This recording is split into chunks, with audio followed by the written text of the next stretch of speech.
like to introduce myself. My name is the freshman counselor here, and I'm a member of the CBC guidance staff. And our guidance department would like to act as your host this evening and welcome you to CBC. Extremely delighted that you are here. We've put together a very informative evening, and we want to keep it rolling pretty quickly. As I said, we want to get you out of here in time so you don't miss a beat for back to school night. Before we have the campus ministry department here for prayer, I'd just like to set the theme for the evening. And it coincides with this image that you may or may not be able to zoom in on, but I'll describe it to you. It's a young man that's behind the wheel of a car, and he's adjusting the rear view mirror and looking out the windshield. And as we will mention to your sons as we work with them in the very beginning, this is an image that is very apropos for their stage in development here at CBC. They're coming from a past that's loaded with images and experiences, some good, some bad, some wonderful, some sad, but they can see those in the rear view mirror. Our job here at CBC is to help your sons to adjust to focusing out the windshield. And so tonight we're going to have several members of our staff here that will explain to you their jobs, their vocations, their passions, and especially how they can help your young man as he enters here at CBC. So as we do in all things here at CBC, I'd like to ask Mike and Father to come forward, and we'll start our meeting off with a prayer.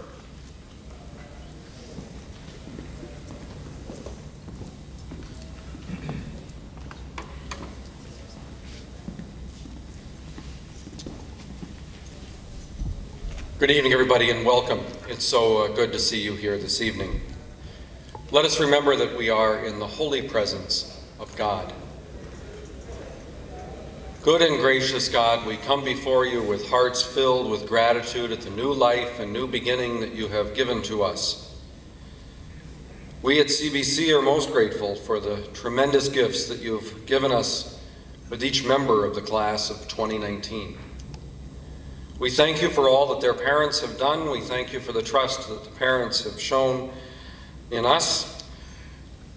And we ask you that you will send your grace into our hearts, into their hearts, that we might come closer to being the persons that you have created to be, that we might experience more fully and more completely your love, and that we might come to grow in relationship and friendship with you and with each other.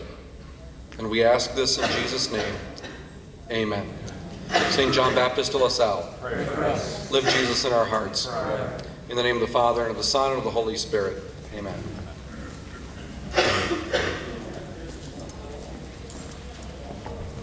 Good evening. Just by way of introduction, my name is Mike Crossell. I'm Director of Mission and Ministry here. That's Father DePores. If you are returning parents over the last few years, that may have struck you as different, because we have been without a full-time chaplain here for the last 4 or 5 years, and we are so grateful to have Father DePores join us this year. He's already brought so many tremendous gifts. Now comes the hard part, because as Jim said just a minute ago, we have a lot of people coming up here to talk about our vocation and our passion. That passion is fueled, and I know I speak for myself, and I'm pretty sure I speak for everyone here, that we could all easily fill this entire hour just talking by ourselves about the portion of our job, and instead I have 5 minutes. So I had to really narrow it down, and I did so by just focusing on a couple of key points. If we could go ahead. First of all, we're a Lasallian school, and what that means in way of our spirituality is it's incarnational. What that means, that's a big theological term, is just to live in the presence of God, to recognize the presence of God around us. The act of the incarnation is that moment when God took on flesh and became the person of Jesus Christ. So our spirituality and our educational process is all about then recognizing the flesh of God, the presence of God in your sons. That's the spirituality of a Lasallian educator. That is the way that we regard your sons. is that they are the living presence of God before us. And we ask them to consider everyone else around them in that same way. So just a briefest of brief introductions to this idea of Lasallian. So service, just because this is something you're going to need to know, your son, before the end of this semester, by the time he finishes this semester, he needs to submit a minimum of 8 service hours, and by the end of the school year, he has to submit a minimum of 16 total. So it's 16 for the year, checkpoint of halfway at semester. We offer, extensive options in-house to get these service hours that are really, really accessible and good experiences. But that said, we don't want to limit that to just through CBC. If you have a connection at your parish or church or former school, like grade school, whatever, your son is welcome to pursue those hours anywhere. The only exceptions are we will not accept service in the form of household chores. In other words, if your son babysits his younger siblings, we won't take that because that's just him doing the right thing for you. And that's not service. Likewise, we will not accept service hours in the case of a student who goes and works for a for-profit business, particularly like restaurants or grocery stores, etc., where they have a connection who owns it or is a manager, and they just went and worked for free for a couple of hours. We're not going to take that. Okay. Otherwise, it's any act of volunteerism. Just 2 quick plugs in that regard. One is the 30-hour famine that's happening. Sorry, I keep having to look behind me. November 13th to the 14th. This is a great experience. It's 30 hours without food. The final 4 hours is in direct service working with food or situations of hunger. So while your son, if he participates, is experiencing hunger, he goes and handles food but cannot eat it. And it drives home a lot of key points. It's really, really good. There's 8 service hours available here. So if he just does that, he can get his service hours for this semester. In addition to that, we have 2 dates up there for the freshman father-son service retreat. Last year was the first time we offered that. It was a huge success. We had 50, it's optional. Both of these are optional, no one has to do it. We had 50 freshmen sign up along with their dads. And dad can be a loose term here. If a father is not present in the life of your son, then uncle or cousin, someone who can just be there in that supportive role for him. And we just start here with morning prayer and donuts, and then I send you guys out to sites that I've organized around the city where you're going to be working with families or individuals who are experiencing poverty of some kind, elderly who just can't afford to maintain their home. Simple jobs, but necessary jobs. And then we come back here for a barbecue and games afterward. It was a really positive experience, really, really well received, especially by the dads. So I'd encourage, if that sounds appealing to you at all, look out for the e-news bulletin this Friday, where there will be a brief announcement about signing up. And that's basically that for this first one, for the October date. The April one, there will be more communication as we go. With that said, I'm going to turn it over to Walt Kempf, who's going to come up and talk from the guidance department about navigating, as a parent, this journey of high school with your son.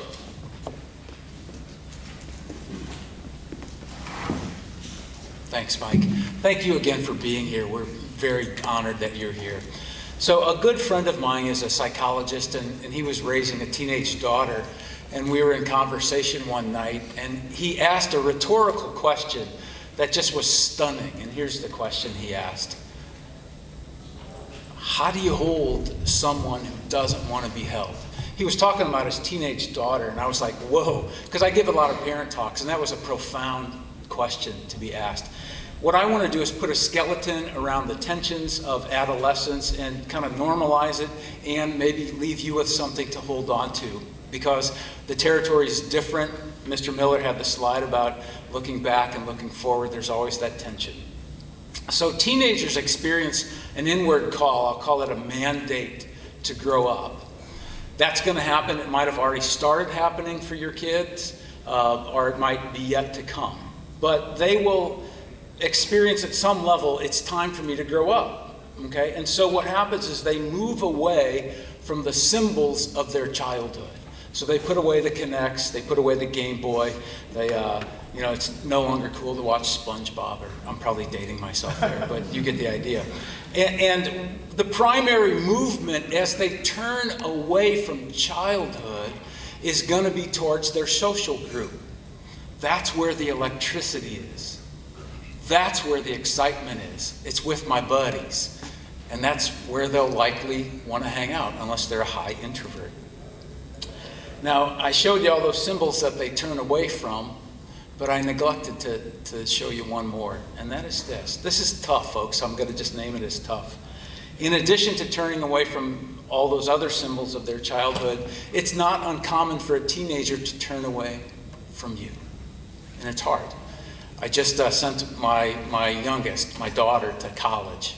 And I think in a crafty way, these last couple months, she just kind of went up to her room and didn't interact with us. And it was her way of saying to my wife and me, I got this. I can be independent. It's hard. It's kind of like, oh, I miss my kid.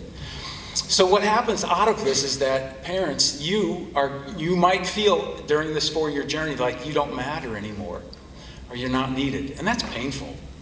And it's also terrifying because you know that this is the time you want to make sure, before they go to college, that they're prepared. So, here's the problem. Their concept of what it means to be an adult is very unlike ours. It's not grounded, it's not based in great experience, and it's lacking the depth that we would hope they have. And so, for them, adulthood might look like this. That's being an adult. By the way, this is a snapshot from some British tabloid, so these are not American kids. I'm sure American kids would never do that. So I think, you know, everybody in this room, if we asked, you know, you to define adulthood, you would say it's that balance of freedom and responsibility. And those are the two things that we want to balance as an adult. But if you think about teenagers, do they live there? This is where they live in their heads when they think about adulthood.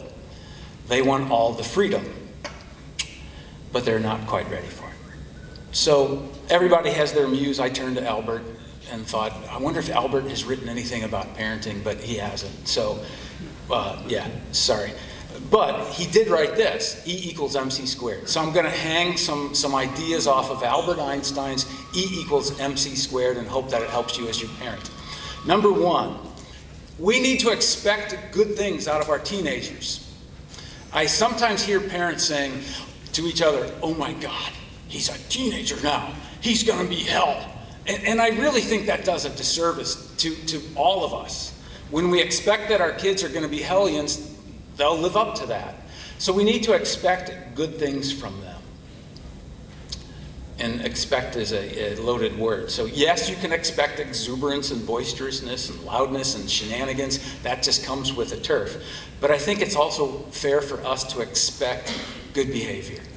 Just today I got an email from a graduate. It was something like, hey, please send my, it didn't even have the word please, send my transcript. So I responded, hey, I appreciate good manners. And he emailed back, thank you, I'll be more polite. Could you please send my transcript? So we need to expect those. We need to expect them to work hard. Mr. Miller's going to talk about that. E equals MC squared. We need to monitor them. Okay? Their desire, again, is to be totally free, and they're not ready for it. Monitoring, what's that look like? I have seen parents of high school kids that, you know, do this. They kind of are like, hey, you're a high school kid. You're in the big leagues now. You're on your own. That's not monitoring. Many high school kids, even some college kids, I own one of those, needs a lot of monitoring sometimes still, okay? They still need our attention. Other parents will say, kind of like that curling sweeper that just sweeps everything out of the way. They're like, I will protect you from everything in that big, bad, evil world out there, and I'll sweep it away so that you don't have to have any trouble. We're doing our kids a disservice there as well. Our kids need to grow up, and sometimes that means facing tough stuff and growing through it. Finally, and this is the last thing I want to leave you with, we need to connect. Albert Einstein said it's C squared. I'm no math person, but I think an exponent means a lot. So we need to try to connect a lot with our kids, okay? So, yes, it's different, the landscape is different, but we need to keep connecting with our kids. Don't give up, even though they're turning away. Here are 10 ways. We'll go through these quickly. Meals, and best thing. My family has a tradition. We try to sit down and have meals, and we try to ask each other, hey, what was the best thing about your day? One simple way to connect. What was the hardest thing about your day? What was the funniest thing about your day? What did some kid, who did the zaniest thing in your class today? They'll tell you stories. That's a good way to connect. I don't know of anybody that doesn't appreciate a note in their lunchbox or a note on their pillow saying, hey man, I'm thinking about you. I love you. You're a great kid. So keep that stream of communication up. Good parenting technique.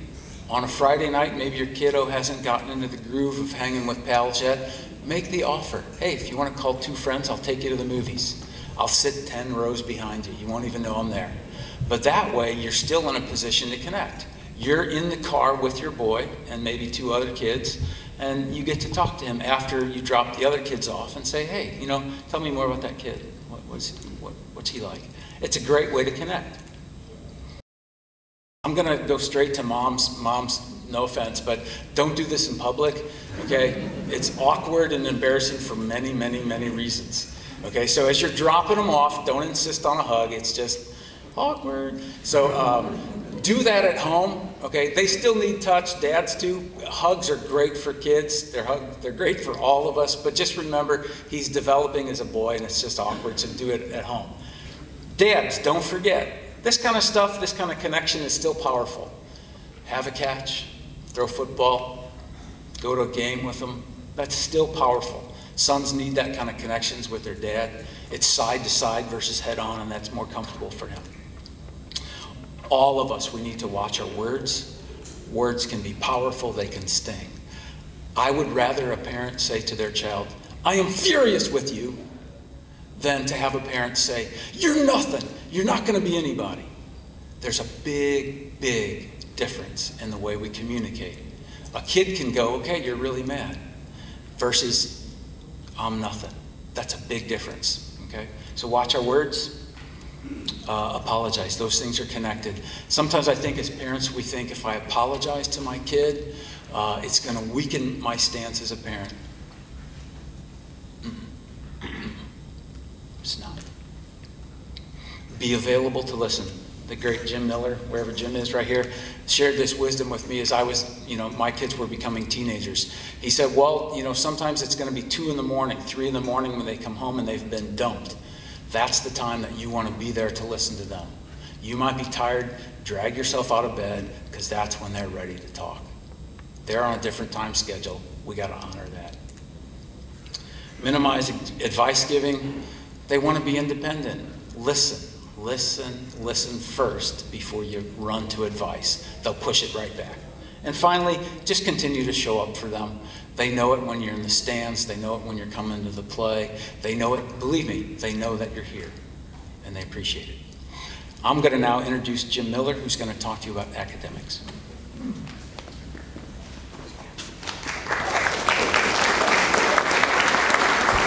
Thanks, Walt. Okay, so now we've come to the part of the program where we talk a little bit about academics, because as it says there, after all, we are first and foremost a school. We are first and foremost a school that wants to provide for your son a quality education, and we work very hard. I've been here a long time, and I have never, ever been so impressed with a group of faculty as I am with our current staff, as people that are bound and determined to make connections with your son, as well as educate them and to love them. So your son is in really good hands. But academics is important, and they have to meet us halfway.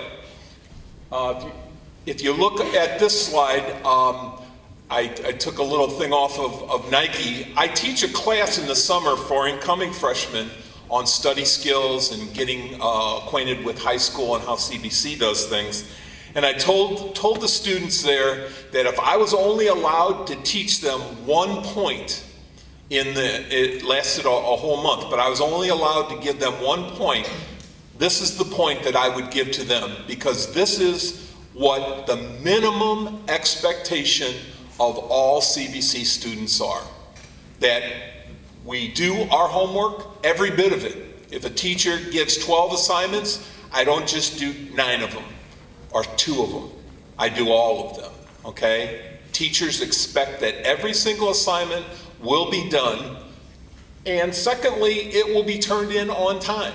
That might be a step up this year for our lads, okay? But that's the minimum expectation that we place on all of our students. All the assignments are done, all the assignments are turned in on time, and it looks like they put some effort into it. Doesn't have to be perfect, but there has to be obvious effort put into it. And that is the minimum expectation.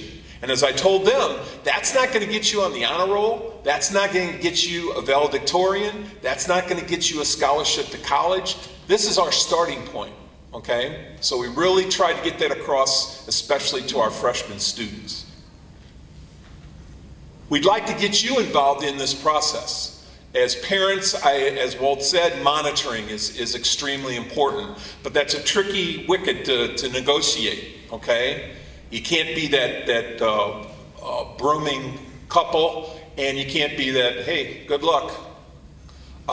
It takes a balance, okay? And so our recommendation is that you keep an eye on your son's grades through our Blackboard program, and it's there at your disposal. It's up to the minute. It is the up to the minute report of your son's grades. You can go there anytime. And our suggestion is that you visit it frequently here in the beginning, and then as you see that he is being established, then you start to back off. It's much easier to back off than to receive a notification or a call from us saying, hey, your son, I don't know if you've been watching the grades, but he's failing 4 subjects, okay? So if you are on top of it right now, and then as he gets established, the best approach is to step back. If there's troubles, there are so many wonderful people here that want to help your sons. Counselors, administrators, teachers, coaches, nurses, chaplains. The list is endless. I was talking to a couple of the new freshmen, and I was just trying to impress upon them how many people want them to do well. And that's the real beauty of CBC. So please do not hesitate to contact either a teacher and an advisor, or in your case, for the freshman, myself, if there's something that we can do. It's not only our job, but it's what we like to do. It's our passion. It's what fills us with life. And we want to do that for all of your sons. I really want to put a plug in for this program, Save the Date, especially for you parents that are new to high school. And unless you've really been a whiz at the computer and monitoring Blackboard, this is a tremendous opportunity for us to walk you through how the nuts and bolts of how to monitor your son's grades. Now, we scheduled it for September 30th in hopes that you'll have some experience so you can bring your experience to that meeting. But please, if you have any doubts whatsoever, please come that evening. It is well worth your time, because we will give you the straight story on how to monitor your son's grades. I think that might be it.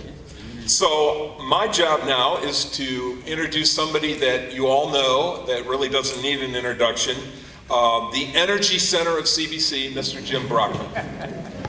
Wow, oh my God.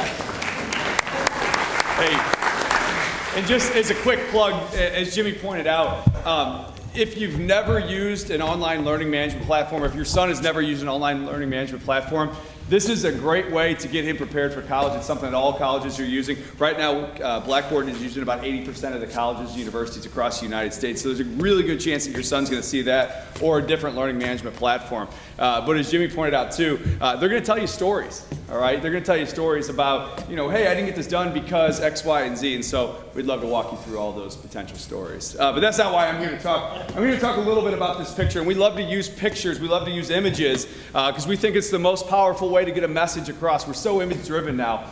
And so my image is one that comes obviously from our freshman orientation. But I'm going to take you back even beyond the freshman orientation. I'm going to take you back to, for a lot of you guys, it was about this time last year. And you started to kind of come down this road of finding the right high school. Okay, and you did your due diligence and you visited schools and your son visited schools and you came to high school nights and open houses and did private tours and all those sorts of things. Your son may or may not have shadowed. Most likely he did. He came in shadow. Okay, and after all of the decisions shook out, he decided that CBC was the place he was going to go. And so he went through the application process. And then, of course, we had the interview, and they were so nervous, and they put on their coat and tie, and they came in. And you were nervous as well. As a parent, you were nervous because your son was going to this interview as a 13 or 14-year-old boy. And then came the acceptance day, that day when he gets to open up the letter and find out, yes, I was accepted and I'm part of this new community. And it was such a neat time. And we had all the meetings and all the different things throughout the spring.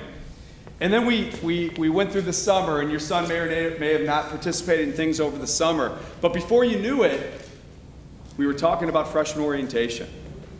All right, and we were talking about this thing that they were going to experience. And you're thinking, 4 days? A freshman orientation? Friday? We got to come back on a Friday? We want to go to the lake, or we want to do this, or we want to do that. And so we had your sons come, and they got to experience freshman orientation.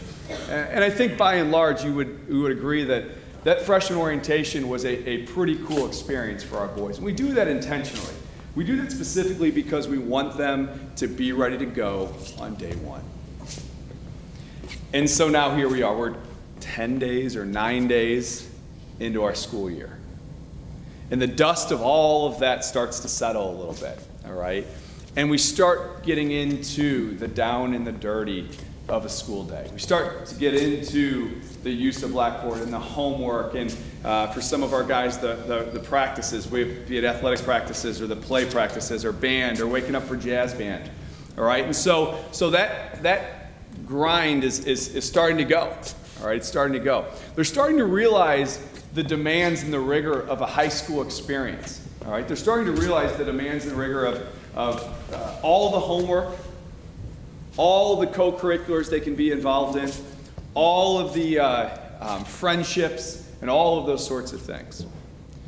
And so my purpose today is to talk to you a little bit about this. And I want you to imagine that for a second. That obviously, you know, that came from freshman orientation. So on the other side of that rope is another advisory. But imagine for just 1 second that on the other side of that rope is all of us.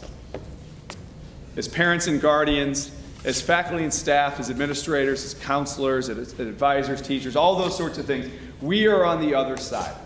And as Walt so eloquently put it, and as Jimmy talked, over the course of the next 4 years, they're going to literally have thousands and thousands of experiences. All right, some big, some small, all right, and everywhere in between. And those thousands and thousands of experiences, they're going to have the ups. They're going to have the highest of the highs, and they're going to have the lowest of the lows, and they're going to struggle, and they're going to, you know, in some cases, they're going to feel like they're running into a brick wall, all right? In other cases, they're going to feel like, oh my gosh, this is awesome, this is great. The purpose of this image and the purpose of my part here today is to encourage you guys not to drop the rope. And to tell you that as faculty, as staff, as administrators, advisors, counselors, we are committing to you guys that we aren't going to drop the rope. We are going to put our full might and everything we have behind preparing your sons not only for the rigors of college, but for the rigors of life after college. All right, but with that being said, we can't do that on our own. Your son is going to spend, 7, 8 hours a day and sometimes more with us here. All right? And we're going to get the opportunity to see him and interact with him and raise him and see him grow over these 4 years. But we absolutely need you guys involved, and we need you walking hand in hand with us to support him through the times, especially in particular when they get tough. All right, so if you can imagine us on the other side, just pulling that on that rope. And if you look at those faces are great. There's so many great images that I had a choice to choose from, but I chose that one because of the faces, because I could see us on the other end. I see us on the other end when things are getting tough, and as Walt pointed out, they don't want to talk to us. They don't want our advice. They don't want our whatever we can provide for them. We've got to keep them pulling forward. Because we've all been there, and we've all been through high school, and we've all been through those struggles, okay? It is through those struggles that we truly believe growth happens, all right? And so while on one hand, we don't want just to do oh, they're in high school, it's on them, they got to figure it out. And on the other hand, we don't want to be the curling guy sweeping, all right? We do want to be that guide. We do want to be the one to keep them along the same path, keep pulling them through, keep helping them through, and to get them through these very, very difficult times, known as these high school age. High school is going to be some of the best times of their lives. Absolutely. We've all been there. We all know that. All right? But we also know they're going to need that support. All right? So help them navigate through it. Help us navigate through it. And I think together, if we all partner together and not drop the rope, these 4 years are going to be awesome for your son. We're so excited to have you guys here. Thank you so much for being here. All right, good night.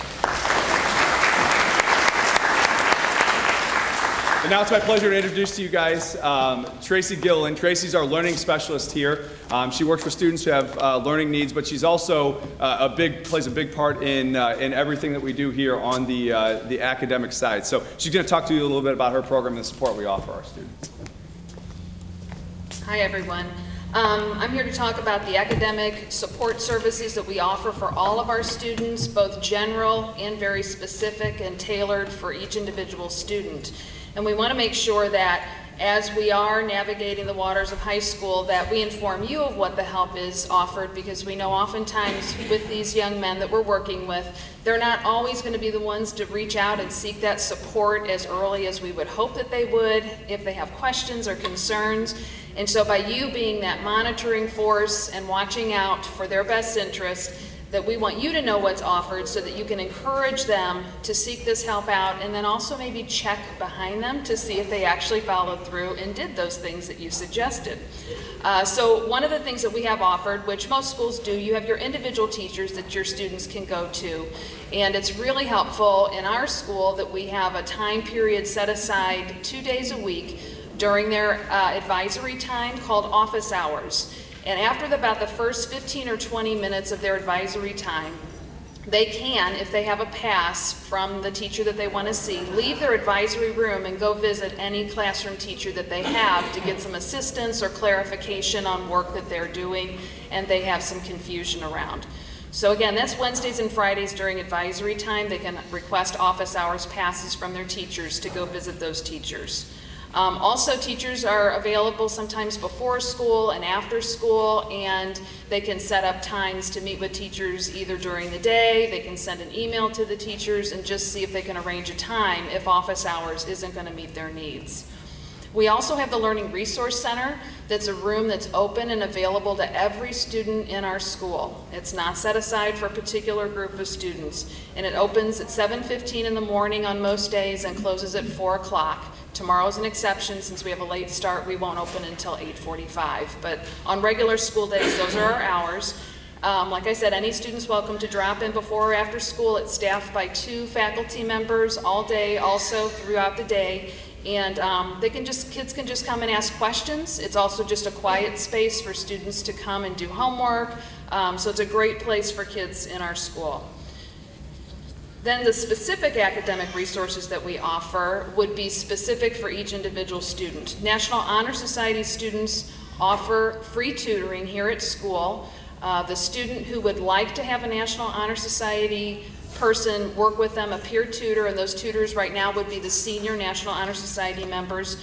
The student in need would request a sign-up form. Typically, they can get that form from their guidance counselor, Mr. Miller, and then they would fill that form out, return that form, and then they would be partnered up with that National Honor Society person to work with. We also have fee-based tutoring through tutorial support services, and if anybody's interested in that information, you got that in your spring packet, but you can also contact me at your convenience and I can give you more information about that program. And then I, as the director of the special needs program, that's a specific program designed for students that have diagnosed learning needs and would receive specific accommodations around those diagnosed learning needs. And I know I've already met a lot of you in relation to that program, but maybe some of you weren't aware that we had that offer. So please, if you haven't notified me about your son and you think that he could benefit from accommodations, if you let me know, then we can make those arrangements. And then the final slide has to do with our just global response to intervention program. And this is a program that goes across all of our academic, core academic subjects. Throughout the coursework that a student is doing, they will be given quizzes over the material that they are covering. And students that maybe don't score as well on a particular quiz are allowed to go to the subject-specific intervention room to get retaught that material so that they can learn those essential skills that they need for that course, and they can retake the quiz and then move on. And so that's a way our teachers are ensuring that our students are learning the material that they need to learn, and they're not getting left behind. But then we also have another additional layer of support for the academic recovery room, and that's for students whose GPA after a 3-week period is 1.75 or lower, and then they would go to a room that's set aside with 5 core subject teachers in there to offer academic support to help get them back on track. Because obviously if their grade point average is to that level, they're probably struggling in several areas, and we know that it's a bigger issue that we need to tackle more globally. So for 3 weeks they would be in the academic recovery room. They'll spend time with those 5 core teachers getting back on track. It could be an organizational issue, it could be study strategies that they need, it could be just individual help getting caught back up with work if they got behind.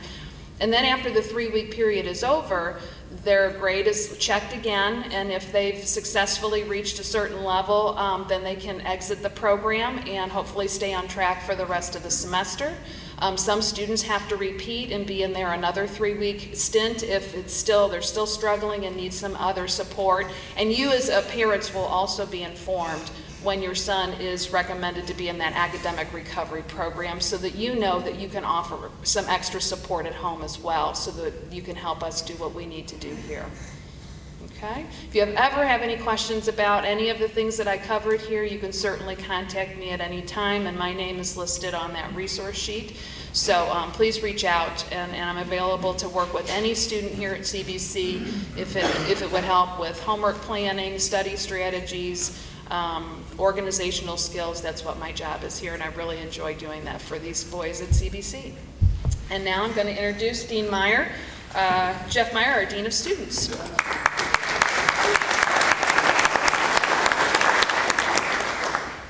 Thank you. I'm just going to talk a little bit about student life, and definitely great things are happening every day here at CBC, and we chose this picture for a reason, and what you see there is you see our guys, your sons, starting to form the bond of brotherhood, and that's just foundational to what we do here. And hopefully at some of the meals you've been able to have, or conversations you've been able to have with your sons since the beginning of school, you've experienced some of those good times with them. We tell these guys all the time, get involved, get involved, get involved. And then the question comes up, well, how does my son get involved? And certainly participating in extracurricular or co-curricular activity is one way, but also through the Student Leadership Council. Excuse me, Student Leadership Council. If you go to their website, they post all the events and they host all the tailgates and all the activities and things like that. And that's the best way for your son to get involved in something, is just to attend an event, whether it be the play or a sports activity. But that's the best way, is through the Student Leadership Council. There are some areas of concerns that I do want to make you guys aware of as parents. Number one are laptops, and there's 2 things that come up with laptops when we talk about that. The first is academic integrity, and what happens is a lot of the academic integrity violations we deal with are with the freshman class, and it's because it's so easy for them to use their laptop as a tool, and they'll tend to use it sometimes the wrong way. A lot of times this is just by emailing assignments back and forth or using the laptop during a test the way it shouldn't be. But a lot of the academic integrity violations we deal with are with freshmen. And so it's real important for you as parents to reinforce that at home about academic integrity and emailing assignments and going back and forth with each other with the answers to questions and things like that. We monitor it the best we can, the teachers monitor it the best we can, but it's important that you at home do that as well. The second thing that we deal with is with social media. A lot of times there's very serious unintended consequences that come from what students post on social media. Certainly they wouldn't want me to see some of the things that they post. I know they don't want you guys to see some of the things that they post. And the consequences, while unintended, can be very serious, especially here at CBC. Unfortunately, we've had to deal with that already this year.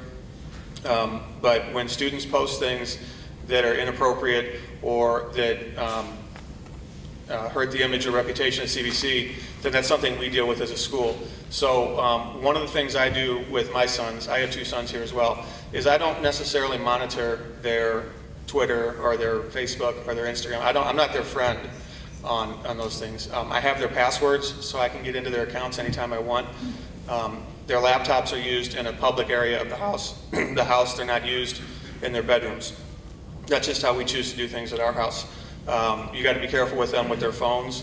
Again, but you have to watch the unintended consequences of what happens with what these kids post. And I would just encourage you to be very open with your sons and to have that dialogue and make sure that we're all on the same page here, because we don't want anything to come of it that would tarnish the reputation of CBC.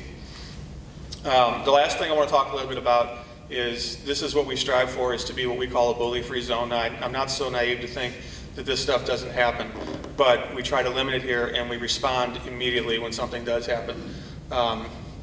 Right now what we see is this is the time of year when the freshmen are sort of jockeying for a position. You know, they may have come from a small grade school, or they certainly came from a different place from most of the other kids in their class, since we draw from so many different grade schools. But they're all jockeying for a position. They're trying to figure out if they're in this group or if they're in this group, or who's going to be the leader of this group.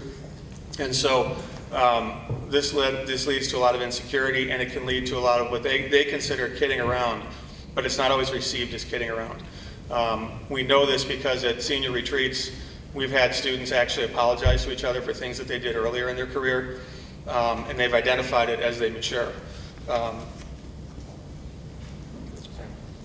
It happens very quickly. It usually happens in between classes or in the locker room or on the field. And a lot of times the people that are the victims here choose not to say anything because they didn't want to be labeled as a snitch, or they figure that they may be retaliated against if they do, which we assure them that it's not true. If something does happen and they say something, we protect them and we make sure that nothing else happens to them as a result of that. We encourage them to report things. We encourage them to come forward either through their advisor, their mentors, through anyone in the administration, their guidance counselor, or even their friends. But we want them to come forward and identify that something's happened so that we can appropriately respond. And that's what we do, is we immediately and appropriately respond when something does happen. We have a program that's called School Messenger, and it's accessible through Blackboard, and we're going to talk to the freshman class about this in a couple weeks. But it's an anonymous web-based reporting system where kids can report anything that happens. They don't have to remain anonymous, so if we know who it is that's reporting something, we'll certainly follow up with that student.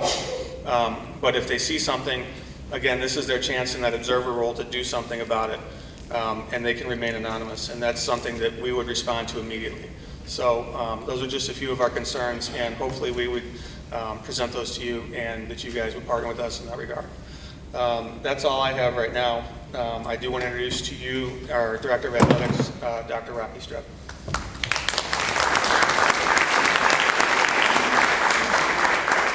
Good evening and welcome. I am the athletic director. I'm not going to talk just about sports. Get involved, get involved. I know you're telling them, you've heard that a whole lot here. What does that mean? What's available to them? We have, that's okay, happens to the best of them. We have had one already, club fair last week, and we have another one Friday of this week. Friday. So let's make sure, conversations you have with your son, make sure to encourage him to get involved, to walk around, see what the different things going on around here. He's not going to know unless he is told or he seeks that out. So the club fair is an opportunity for him to see all the different things that are going on around here outside of the expected sports and all that. We have fine and performing arts, we have athletics, as many as 4 plays a year, leadership opportunities, service opportunities. You're hearing about all that. You probably want to know, and the club fair is a good way to go. Mission Sports, we offer a full slate of Missouri State High School Activity Association sports and activities. Several of them are no-cut activities. There's always a no-cut sport all 3 sports seasons, fall, winter, and spring.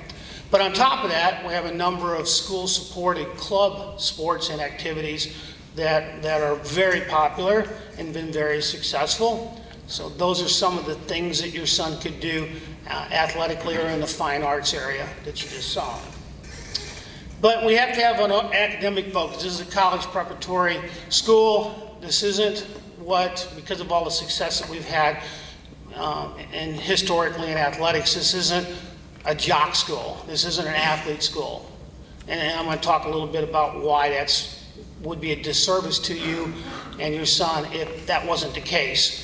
You have to have an academic focus, and it's pushed on us by the NCAA is changing their focus in athletics into academics.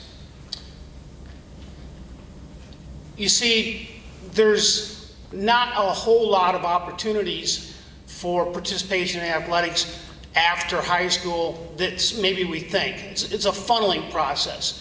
And here's just a few samples of the data that the NCAA provides to us. Take football, for example. There's nearly 1 million kids playing football in high school.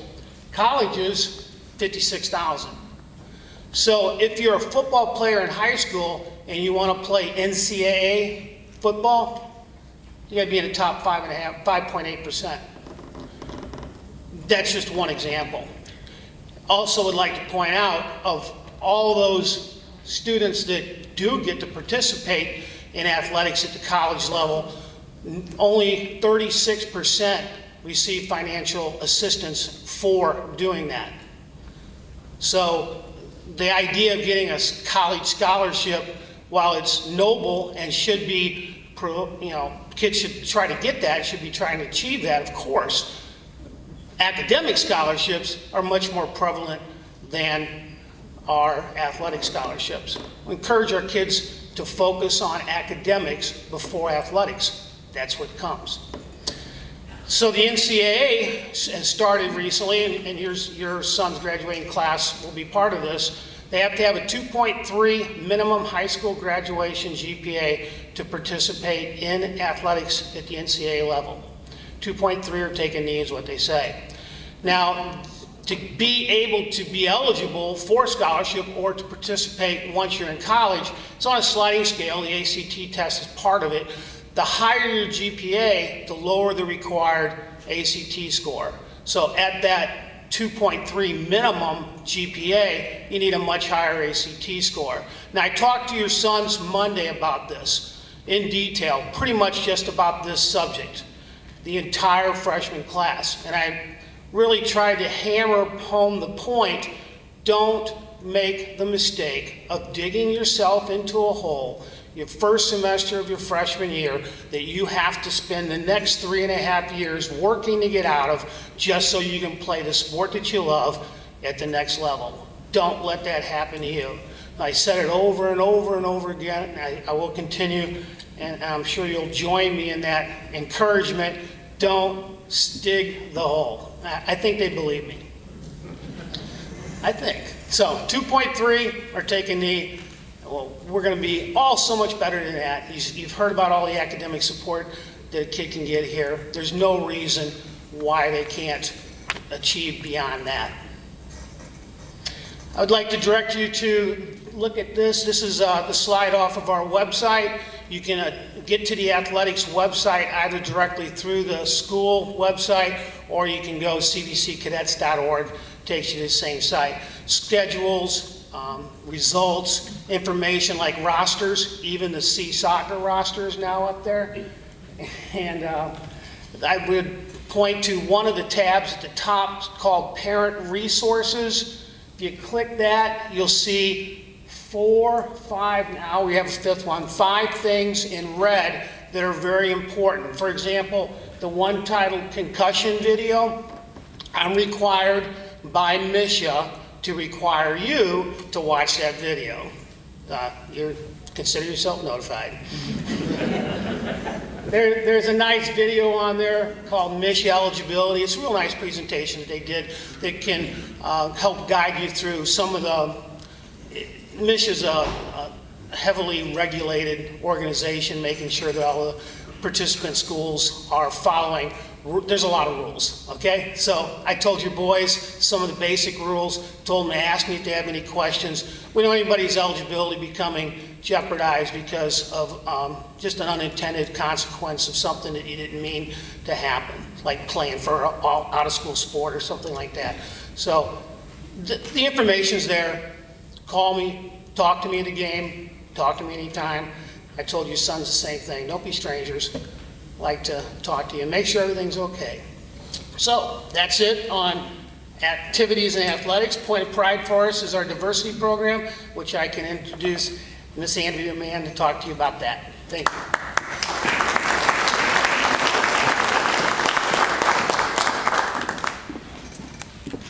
Thank you, Rocky. Hello, everybody. Thanks for being here. Thanks for your attention. My name is Andrea Mann. I am the Director of Diversity here. I'm also the Mathematics Department Chair, so I also teach math and engineering, and I may have one of your sons in my class, so I'll see you later. Okay, so if you take a look here, these are just some stats of our school. CBC is very diverse. We've always had a very diverse community. We're coming from 224 different schools, 98 parishes, 90 zip codes. So if you'll take a look at this here, this is our mission statement, and it's posted in every classroom, and it serves as a reminder of why we are here as educators. So I just want to briefly read through that so that you are also familiar. So Christian Brothers College is a Catholic LaSallian high school preparing young men of diverse academic, social, racial, religious, and economic backgrounds for college and for life. So as you can see, we serve students from all diverse backgrounds, geographically, socioeconomically, academically, just to name a few. Also, what you notice is the statement that we are a LaSallian high school. So what does that mean? Well, it really just means that we have a strong desire and concern to help support all of our students and really enhance their overall experience here at CBC. Each one of us, everyone here believes that each one of these students has an individual gift or talent that really needs to be celebrated. So it's our duty that we prepare these students from all backgrounds to be successful in college and for life. Well, what else does it mean to be LaSallian? What you can see here are the LaSallian core principles that really guide our diversity program here. So we have concern for the poor and social justice, faith in the presence of God, respect for all persons, an inclusive community, and a quality education. So here at CBC, we practice those core principles and we celebrate diversity. So our community involves kind of 4 pillars here. The first being our students. Obviously, they're our main focus, and we help get them involved. They help us. We put on a lot of programs for them, one including Mix It Up at Lunch Day, and that's actually a national campaign launched by Teaching Tolerance. And what it does is it encourages students to sit with different people for a day and get to know different people. That's just one example of what we do. The community also involves our faculty. So the faculty is very supportive in our programs and initiatives, and we also just kind of help with communication on how to manage a diverse classroom. Also, this includes you guys, so we're constantly trying to recruit parental involvement, getting you guys involved, but also having activities and events to get to know one another. Some of those including trivia nights, as well as we host a bowling event, so soon that information will be distributed to you guys. But it's just a way to get to know other families here. And lastly, but not least, a big member of our community are the alumni. So they're the stewards of our school. And often we hear how blessed they felt to be a part of this community. They've often said that they were very prepared beyond high school. So they're also very instrumental in supporting our initiatives and programs.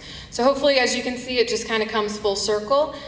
We all work together here to give our students as many opportunities to celebrate diversity. Thank you very much, and back for closing remarks is Mr. Jim Miller.